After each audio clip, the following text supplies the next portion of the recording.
would surely be me. I thought I could be what I wanted to be. I thought I could build on life's sinking sound, but I can't even walk without you holding my hand.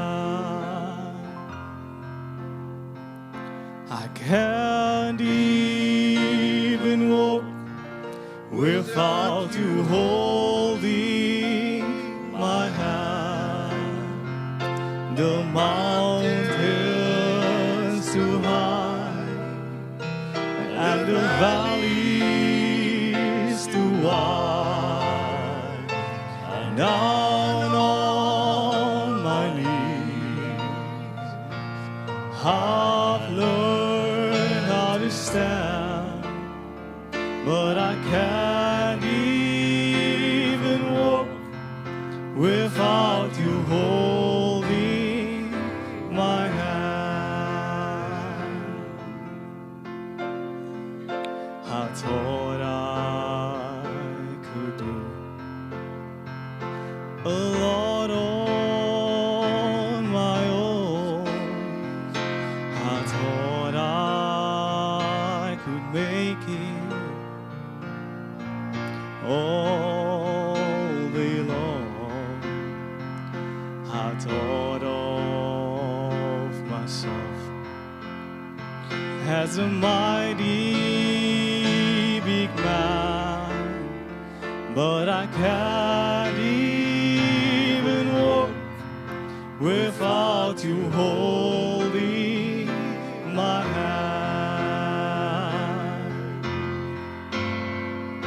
I can't even walk without you holding my hand. The mountains too high and the valleys too wide, down on my knees I've learned to stand, but I can't even walk without you holding my hand. Amen. En ek wil met jou praat rondom die tema soos die Here my help vanmôre. 1 uit 7. Ons gaan nie vanmôre by die 1 uit 7 by uitkom nie, maar ek gaan met jou praat binne die volgende week. Ek gaan heel waarskynlik volgende week klaarmaak tensy die Gees van die Here anders te lei. 1 uit 7. En ek wil jou vanmôre vat na die boek Openbaring toe. Anders as die ander boeke in die Bybel is Openbaring letterlik die openbaring van Christus. En nie net is Openbaring die boek van die openbaring van Christus nie, maar dit is ook die openbaring deur Christus. Met ander woorde, wanneer jy die boek Openbaring lees, dan is dit Christus wat met sy gemeente, of met sy kerk, of met sy bruid, of met sy kinders praat, wat ook al jou interpretasie is. En ek wil jou vat na Openbaring, die eerste hoofstuk, vanaf die 17de vers, en ek wil vra dat jy saam met my lees. Jy hoef dit nie hardop te lees nie, maar dat jy saam met my sal lees vanmôre die agtergrond van waarmee ons gaan besig raak binne die volgende 2 weke. Die week fondasie bou, en as die Here help, gaan ons dalk op sit so teen volgende week. Johannes skryf, hy sê, en toe ek hom sien, hom met 'n hoofletter, toe val ek soos 'n dooie aan sy voete. En hy het sy regterhand op my gelê en vir my gesê, moenie vrees nie. Ek is die eerste en die laaste, en die lewende, en ek was dood, en kyk, ek leef tot in alle ewigheid. Glo jy vanmôre dat hy leef vanmôre? Ons gaan vanmôre aansit aan die tafel van die Here, net oor een rede. Jesus het opgestaan, hy het graf en hy het dood en hy het hel oorwin. En hy sê, en ek het die sleutels van die doderyk en die dood. Vers 19 sê, skryf die dinge op wat jy gesien het, die wat is, sowel as dit wat gaan gebeur. Net gou vinnig die pausknoppie druk, dat Openbaring is nie net 'n boek vir dit wat daai tyd gebeur het, maar Openbaring is 'n profetiese boek ook van dit wat nog gaan gebeur. Dit wat jy sien en dit wat nog gaan gebeur. Die verborgenheid van die 7 sterre wat jy in my regterhand gesien het. Die 7 goue kandelaars, ek gaan nie vandag daaroor praat nie, die 7 sterre is die engele van die 7 gemeentes. En die 7 kandelaars wat jy gesien het, is die 7 gemeentes. En dan gaan die woord van die Here oor na Openbaring, die 2de hoofstuk. En dan vind ons in hoofstuk 2 en 3 vind ons 7 briewe aan 7 gemeentes. Wie het al gesien, daar's 7 briewe geskryf aan 7 gemeentes. Ek wil hê jy moet my volg, want as jy my verloor, gaan ek jou verveel vanmôre. Openbaring 1, die laaste het ek vir jou gelees, dan gaan jy na Openbaring 2 toe, dan begin hy met 7 briewe na 7 gemeentes. Kan ek daar die prentjie gou kry? 7 briewe, en dit is nie my prentjie nie, ek kan nie teken om my lewe te red nie, ek het hom gedownload van Google af. Dan kry jy 7 briewe aan elkeen van daardie 7 gemeentes. En ek wil hê jy moet gou iets verstaan vanmôre, want baie mense verstaan nie daardie 7 briewe aan die 7 gemeentes nie. Ek wil dit net so bietjie oopmaak vanmôre. Dat wanneer jy daardie 7 briewe wat geskryf is aan die 7 gemeentes, wanneer jy dit vergelyk met die kerkgeskiedenis, kerk jy met my hoor, wanneer jy daardie 7 briewe wat geskryf is aan daardie 7 gemeentes, wanneer jy dit vergelyk met die kerkgeskiedenis, dan kan jy sien dat elke brief verteenwoordig 'n sekere tydvak of 'n sekere kerkdispensasie. Dis nie maar net 7 gemeentes en 7 briewe nie. Elke brief verteenwoordig 'n sekere tydvak in die geskiedenis of 'n sekere kerkdispensasie. Met ander woorde, wanneer jy kyk na hierdie briewe, dan beskryf dit 7 kerkdispensasies of tydperke van kerke. In eenvoudige Afrikaans, die briewe aan die 7 gemeentes beskryf die tyd van die geboorte van die kerk in Handelinge 2 tot die wegraping of die wegneem of die wederkoms van die bruid, wat ook al jou terminologie is aan die einde van die kerkdispensasie. Dit is 7 briewe oor 7 dispensasies wat die kerk van Jesus Christus beskryf. Is julle met my so ver vanoggend? Ek wil prakties wees vanoggend. Wil jy met die uitstap en as jy dit nie verstaan het, wil ek hê, jy moet dit verstaan, want ons leef in die tye wat jy hierdie goed moet verstaan en moet weet. Ek wil prakties wees, met ander woorde, Jesus sê vir Johannes, my eie woorde, Johannes, totdat ek terugkom, sal daar 7 kerkdispensasies wees. Of daar sal 7 kerktydperke wees. En dan beskryf Jesus aan Johannes presies wat in elke kerkdispensasie gaan gebeur. Julle is met my so ver. Met ander woorde, vir my en vir jou, wat die woord van die Here lees, is dit nie net 'n les oor dit wat nou gebeur nie, of lesse wat ons uit die dispensasies kan leer nie, maar dit is ook vir my en jou 'n vingerwysing na wat in die toekoms vir ons wag. En is dit oukei, as ek vanoggend dan net so 1 of 2 van hulle raak vanmôre? Want ek wil eintlik uitkom, daar by nommer 7, maar ons gaan nie vanoggend daar by nommer 7 kom nie. En Jesus begin deel rondom die 7 briewe, aan die 7 gemeentes. Terwyl ek dit lees, wat ek wou begin het by nommer 7, maar die Heilige Gees het met my gedeel, ek het nie vanmôre ander keuse nie, want terwyl ek hierdie dinge lees en terwyl ek besig raak, ervaar ek hoe my binneste in beroering kom, hoe ek ervaar hoe hy die Heilige Gees iets net wil oopmaak vir ons. En Jesus begin, as ek so mag praat, by die eerste gemeente, dit is die gemeente van Efese.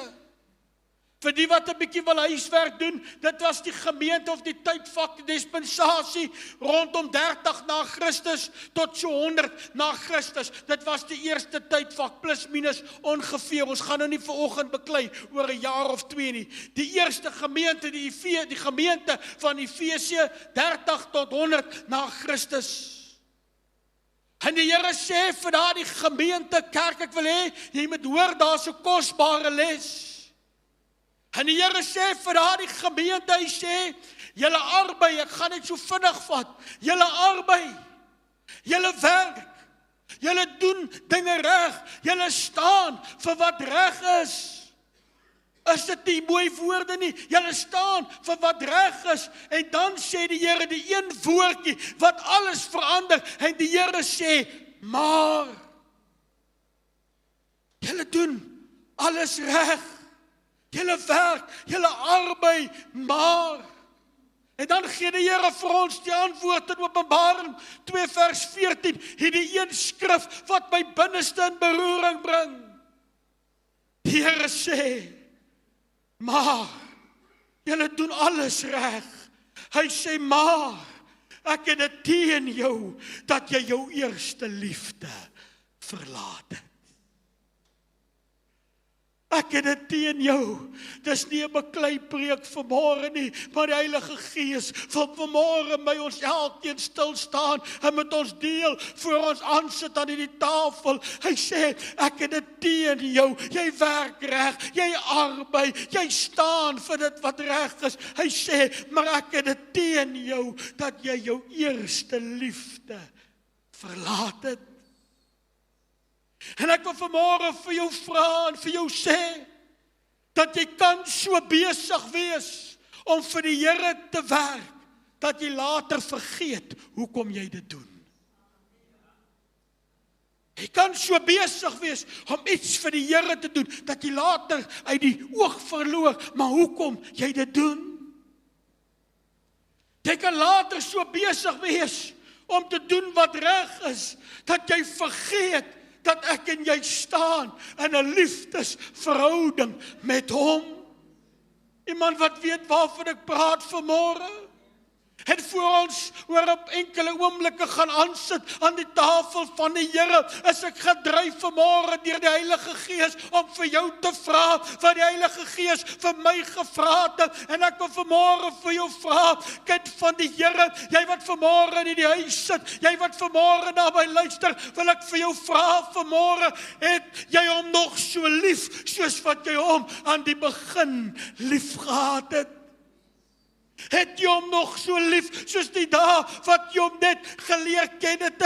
Het jy hom nog so lief soos die dae na jou bekering? Is daar nog 'n vuur van liefde wat in jou binneste brand vir Jesus, jou verlosser, jou koning en jou saligmaker? Ek het dit teen jou, dat jy jou eerste liefde verlaat het. Kan ek vir jou vra vanmôre, kerk, en terwyl ek met die dinge besig raak, het dit my, ek kan nie vir jou vertel vanmôre, wat 'n pad die Gees van die Here hierdie week met my gestap het nie, maar ek wil vir jou vra vanmôre, dien jy die Here nog soos wat jy hom aan die begin gedien het? Ek wil dit weer vir jou vra, dien jy die Here soos wat jy die Here aan die begin gedien het, of het jou liefde vir die Here ook afgekoel? Wat 'n les is daar nie vir my en jou nie. Jy werk swaar, jy arbei, jy staan vir wat reg is, maar jy het jou eerste liefde verlaat. En kind van die Here, ek bid vanmôre, sal die Here ons nie help nie, sal die Here ons nie genadig wees, dat ons vashou aan ons eerste liefde nie, dat daar die vlam van eerste liefde nog in ons binneste brand. Ek lees hierdie skrifgedeelte. As julle nog met my vanmôre, Hosea 11 vers 4, ek en jy kan nooit werklik verstaan wat Jesus Christus, wat kan nooit werklik begryp wat hy staan nie, maar hy skryf, hy sê, met koorde van liefde het ek hulle getrek.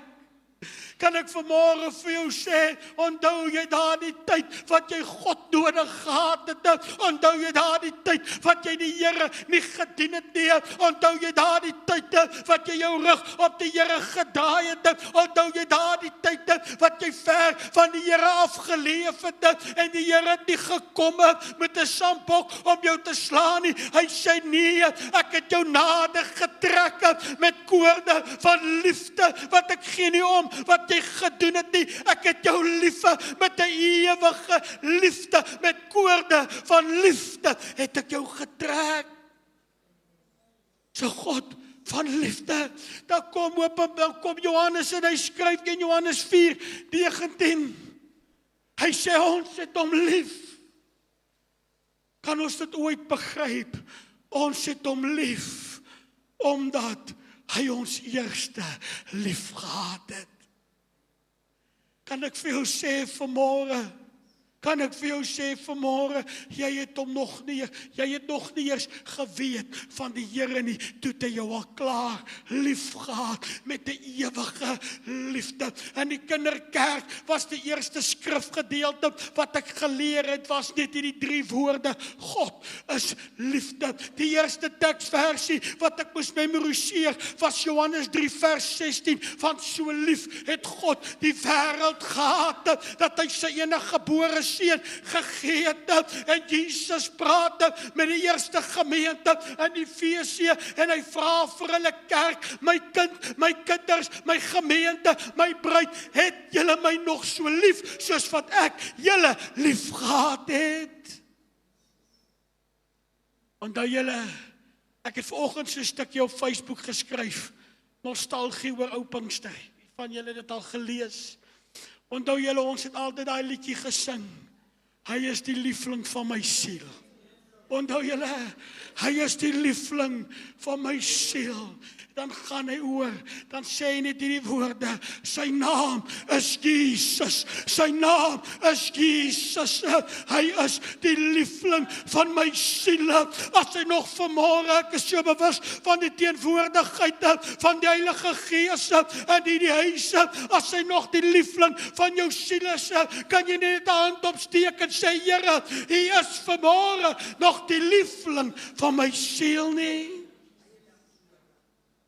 As julle nog okay, moet ek amen sê en hardloop, of kan ons so 'n bietjie verder gaan vanmôre? En die Here is besig om sy bruid by mekaar te maak, en die Here is besig om sy bruid voor te berei. Die Here praat met die tweede gemeente, gemeente van Smyrna. En die het so diep met my gepraat. Ons lees die dinge in die woord van die Here, maar ons verstaan nie altyd waaroor dit gaan nie. Gemeente so 100 tot 312 na Christus. Gemeente in Efesië is die gemeente wat hulle eerste liefde verlaat het. Gemeente van Smyrna, die tweede gemeente, is genoem die vervolgde of die martelaarskerk. Wat 'n tragedie. Hoe tragies was dit nie? Die martelaarskerk, die vervolgde kerk. van gedurende hierdie tyd, ek gaan nie vanmôre geskiedenisles gee nie, maar gedurende hierdie tyd, 100 tot 300 na Christus, is die kerk wreed deur die Romeinse ryk vervolg. Christene met hulle hele families is voor die voet doodgemartel, net oor een saak, die naam van Jesus. Die martelaarskerk. En my hart gaan uit na die gemeente van Smyrna toe, want ek dink aan manne en vroue wat 'n prys betaal het om God te dien. Ek dink aan die gemeente van Smyrna en ek dink aan manne en vroue wat besluit het, ons gaan God dien, al kos dit ons wat. Maak nie saak, wat is die prys wat ek moet betaal nie, ek sal staan vir die naam van Jesus. En ek vra my hierdie vraag, en soos wat ek hierdie vraag vir my vra ek het vanmôre vir die gehoor wat ek bedien, en ek wil vanmôre vra, kan dit wees, dat baie mense net die Here dien, as dit lekker en gemaklik is om dit te doen? Kan dit wees, dat baie mense net die Here dien, as dit gemaklik is om die Here te dien? Ek vra, en ek vra niks vir jou, wat ek nie 10 keer vir my gevra het nie. Kan dit wees, dat baie mense nie meer bereid is, om enige opoffering of prys te betaal, ter wille van die evangelie nie? Kan dit wees? Kan dit wees? Die Here praat met die gemeente wat vervolg is. Die Here praat met die martelaars gemeente, en die Here sê vir hulle hierdie woorde, Openbaring 2:9. Openbaring 2 vers 9. O, my stem het net hou. Hy sê, luister wat sê Jesus. Hy sê, ek ken jou werke. Hy sê, ek ken jou verdrukking. Ek ken jou armoede. Ek wil hê jy moet my vandag hoor, kerk van die Here, daar's niks wat jy vir die Here doen wat hy miskyk nie. Daar's niks wat jy ooit vir die Here opoffer waarvan hy nie weet nie. Die Here weet. Hy sê, ek ken jou. Ek ken jou werke, ek ken jou verdrukking, ek ken jou armoede. Want hulle het daai gemeente het alles verloor. Al was jy 'n ryk man, as jy die Here gedien het hulle alles van jou af weggevat. En dan sê die Here, hy sê, ek ken jou werk, ek kan dit 100 keer lees. Hy sê, ek ken jou werke, ek ken jou verdrukking, ek ken jou armoede, maar jy is ryk. Maar jy is ryk. Kerk, hoor my vanmôre, jy kan alles hê, maar sonder Jesus is jy arm. Ek wil dit weer sê, jy kan alles hê, maar sonder Jesus is jy arm. Ek wil dit sommer nou verder gaan, en ek wil vir jou sê, jy kan in die lewe alles verloor, maar as jy Jesus het, is jy skatryk. Ek wil aanbeweeg na die volgende gemeente toe, terwyl my stem dit hou. Kan ek gou baie reguit wees? Kan ek gou hard wees? Nie met julle nie, julle is te oulik en te dierbaar. Ek wil net iets reguit sê vanmôre. Hoe dan praat jy met mense? Dan sê hulle, kyk die mense, met party mense het daar die probleem, die mond is vinniger as die brein. Ek het ook gesukkel, ek moet ook maar baie keer, Here, dat ek maar dink voor ek praat. Mense praat vinnig, hoe dan sal hulle gou vir jou sê, liewe Jesus is my alles. Hulle sal gou vir jou sê, alles vir Jesus. Hulle sal gou vir jou sê, ek het in konferensies gesit, vra die prediker, wie sal hulle lewe gee vir Jesus? Woep, dan spring die hele gehoor op. Maar kan ek vanmôre vir jou 'n stelling maak vanmôre? En iemand moet my hoor. As iemand nie in die gunstige tye God gaan dien nie, gaan hy nie God dien in die tyd van vervolging nie. As mense nie in die gunstige, weet jy wat 'n gunstige tyd leef ek en jy? Weet jy, ek kon vanmôre opstaan. Ek kon stort. Ek kon my aantrek. My tas en my baadjie. En ek kon my Bybel vat. En ek kon in die pad afstap, in die publiek. En ek kon stap na die huis van die Here toe. En ek kan hier staan en ek kan die naam van die Here groot maak. Wat 'n voorreg is dit nie? Ons kan nog vandag in ons skole die naam van Jesus noem. Ons kan nog vandag in ons werksplekke die naam van Jesus noem. Ons kan nog vandag verklaar dit wat ons glo. Ek wil vanmôre vir jou sê, die voorreg wat ek en jy vandag het, daar's miljoene mense wat nie daardie voorreg het nie. Ek wil nie vanmôre hieroor praat nie. Weet jy, daar's miljoene mense wêreldwyd wat begeer om net een bladsy uit hierdie boek uit te hê.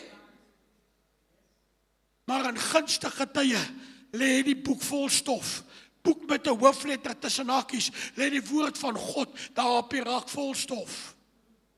Daar's mense wat begeer om net 'n bladsytjie. Ek het daai boeke gelees. Daar is as hulle net 'n bladsytjie kan kry en dan vat hulle so 'n bladsytjie, dan deel hulle hom op en dan vat hulle 'n pen en dan skryf hulle hom met die hand en dan memoriseer hulle die woord en dan gee hulle dit weer vir die volgende een, want dit is kosbaar.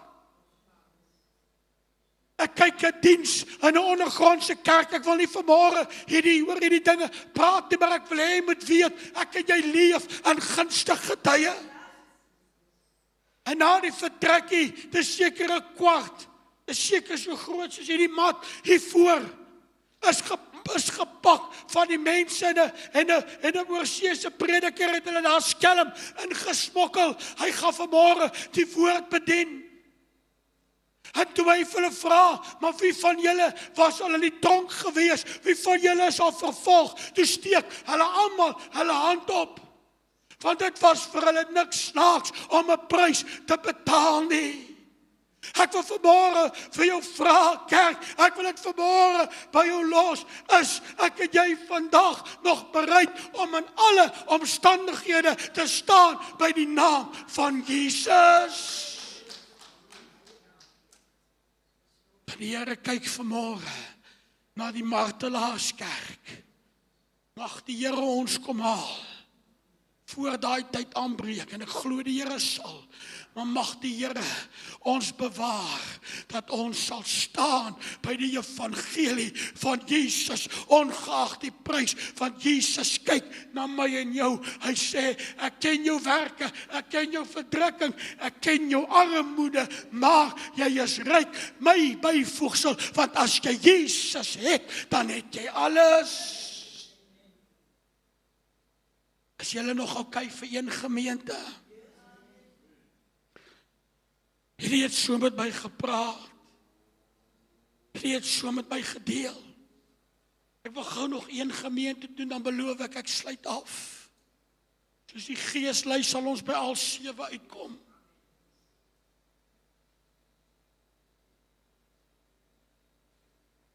Derde gemeente kan ons weer daardie prentjie kry. Dankie vir die tegniese span wat instaan, Kyle. En sy vroukie het verskoning gemaak vir vandag. Efese, Smyrna, daar die derde gemeente, Pergamus, 312 tot 606, daar Christus ongeveer.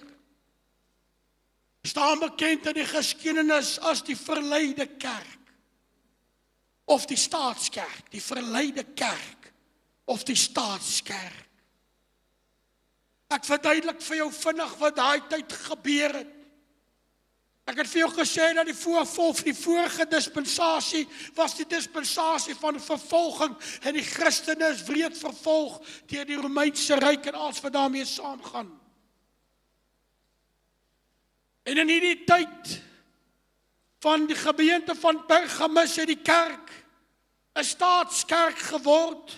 En asseblief, ek praat die politiek, niks met staat in Suid-Afrika te doen nie. Ek sê sommer nou. Maar in die tyd het die kerk 'n staatskerk geword met die eding van Milaan, wat deur Konstantin uitgevaardig is. Ons Bybelskoolstudente weet presies wat ek in een aand net klas gegee op daai.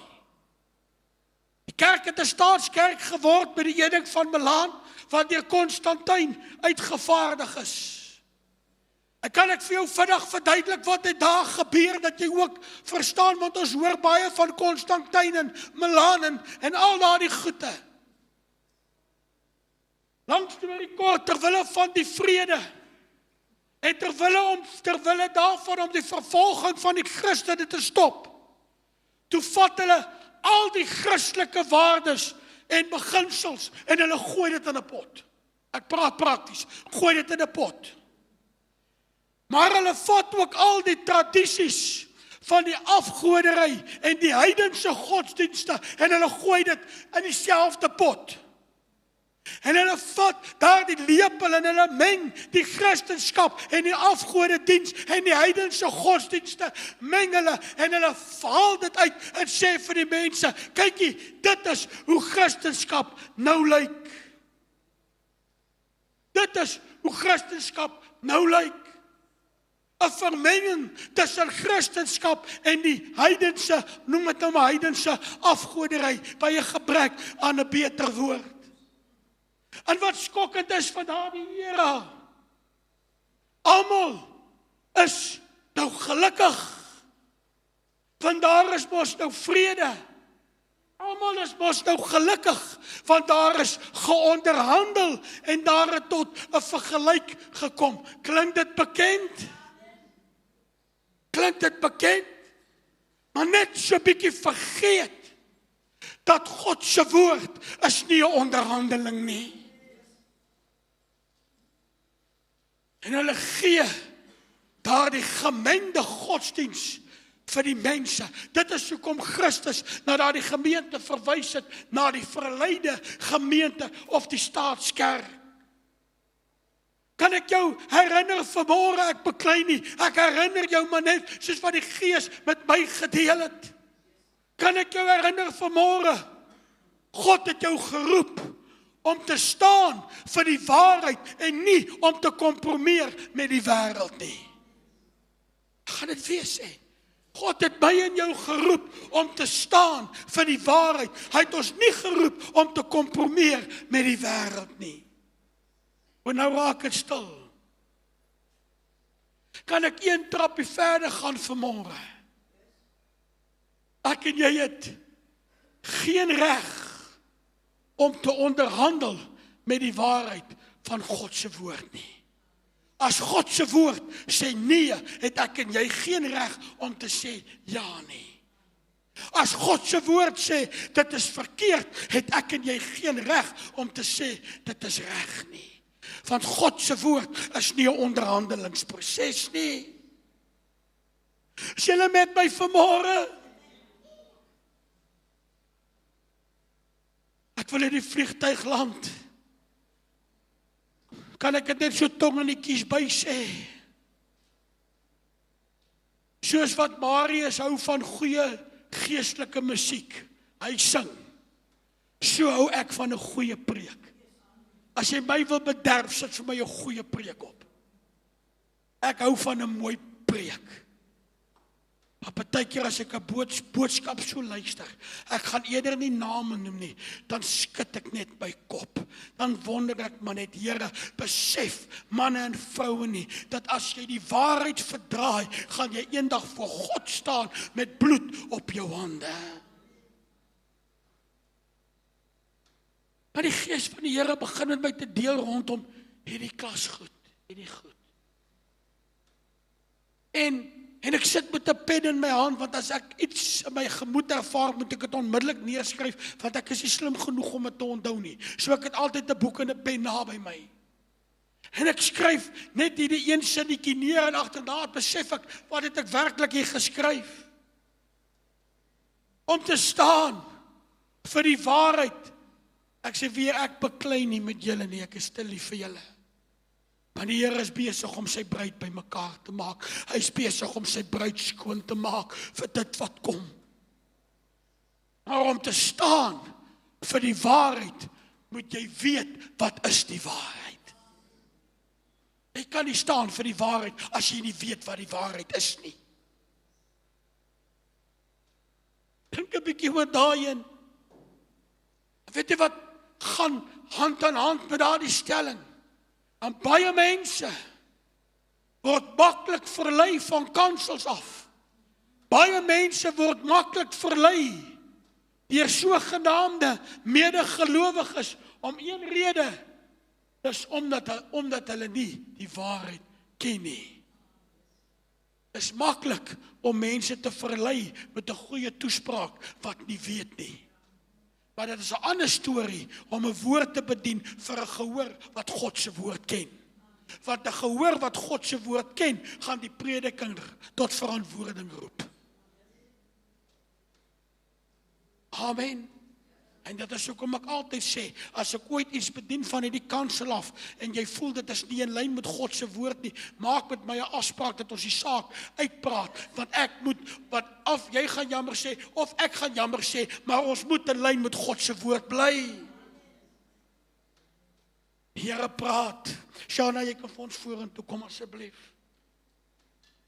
Matteus 22:29 skryf hierdie treffende skrifgedeelte.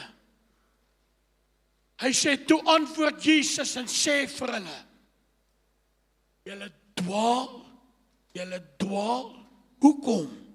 Julle dwaal, omdat julle die skrifte, daai is 'n preek, nee, omdat julle die skrifte nie ken nie, en ook nie die krag van God nie. Dis hoekom julle dwaal, want julle ken nie die skrifte nie, en julle ken ook nie die krag van God nie. Hy skryf Hosea 4 vers 6, hy sê, my volk gaan teen gronde as gevolg van 'n gebrek aan kennis. En die Here praat met die gemeente. Kan ek weer daai 3 paar prentjies weer opkry asseblief? Dis ja nadat ek jou so rondjaag. En die Here praat met die gemeente van Pergamus. Die Here sê vir hulle, kerk, die verleiding gaan groot wees. Maak seker jy ken die waarheid. Want jy kan nie staan vir waarheid as jy nie weet wat is die waarheid nie.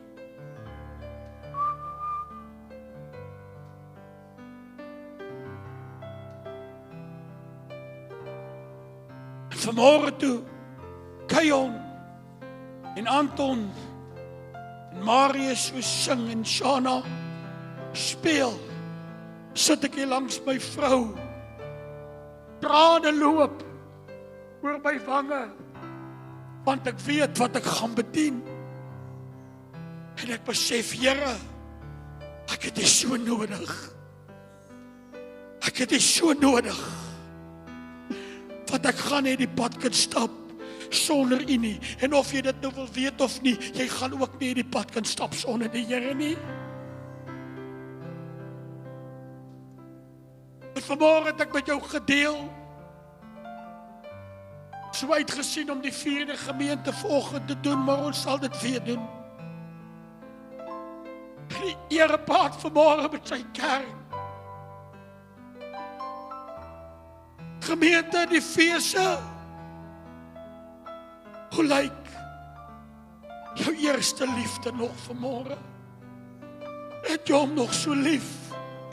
Soos wat jy hom in die begin lief gehad het, dien jy hom nog soos wat jy hom in die begin gedien het? Het jy nog daai ywer in jou hart soos wat jy in die begin gehad het? Of kyk die Here na jou? Kyk die Here na my en sê vir my, pastoor, jy hou elke Sondag hou jy lekker kerk. Jy preek jy besoek jy my, ek praat van myself, want ek wil nie van jou praat nie. Ek probeer 'n voorbeeld maak. Pastoor, jy doen alles reg, maar jou liefde het verkoel. Dan kyk die Here na jou en hy vra vir elkeen vanmôre, hoe lyk jou eerste liefde vanmôre? Het jy hom nog lief of het jou liefde verkoel? Ek ervaar skielike inspraak deur die Heilige Gees en ek gaan nie vanmôre in daai rigting nie, maar baie mense het hulle eerste liefde soos hulle eersgeboortereg verkoop vir 'n pot lensiesop. Ek wil vanmôre vir jou sê, dit waarvoor jy jou eerste liefde verkoop het, wil ek vir jou vra vanmôre, was dit die moeite werd? Hoe lyk daardie eerste liefde vanmôre? Smyrna.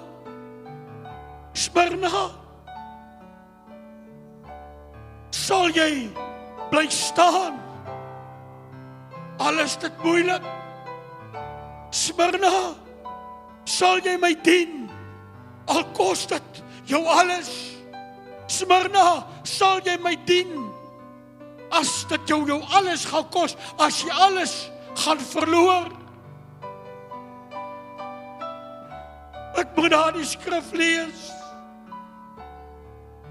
van Smyrna. Ek wil ook na jou kyk en vir jou sê, ek ken jou werke, ek ken jou verdrukking, ek ken jou armoede, maar jy is ryk. Gaan jy staan as niemand anders gaan staan nie?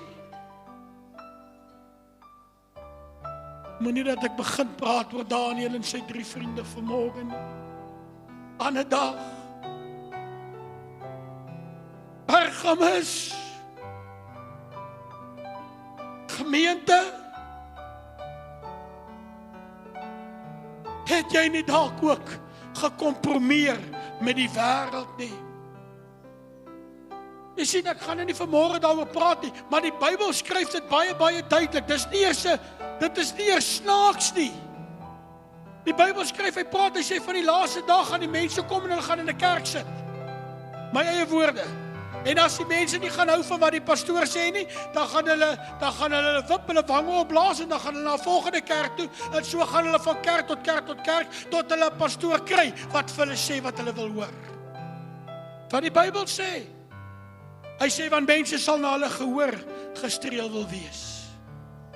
Ek wil vanmôre vir jou sê, ek is nie koud en ongevoelig nie. Die Here ken my hart, maar jy kan eerder vir my kwaad wees in die hemel toe gaan, as wat ek en jy hand aan hand hel toe gaan.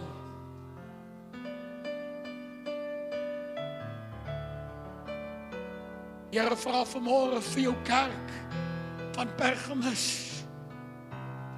Het jy gekompromeer? Of staan jy nog vir die waarheid? Ek het vanmôre 'n stukkie geskryf met so 'n bietjie humor, want ek sien humor in alles. Ek hou van lekker lag. En ek het daar geskryf en ek het so ietsie geskryf oor ou Pinkster. Julle kan dit op my Facebookblad gaan lees, sommer net na aanleiding van 'n ander fight wat ek op Facebook gelees het.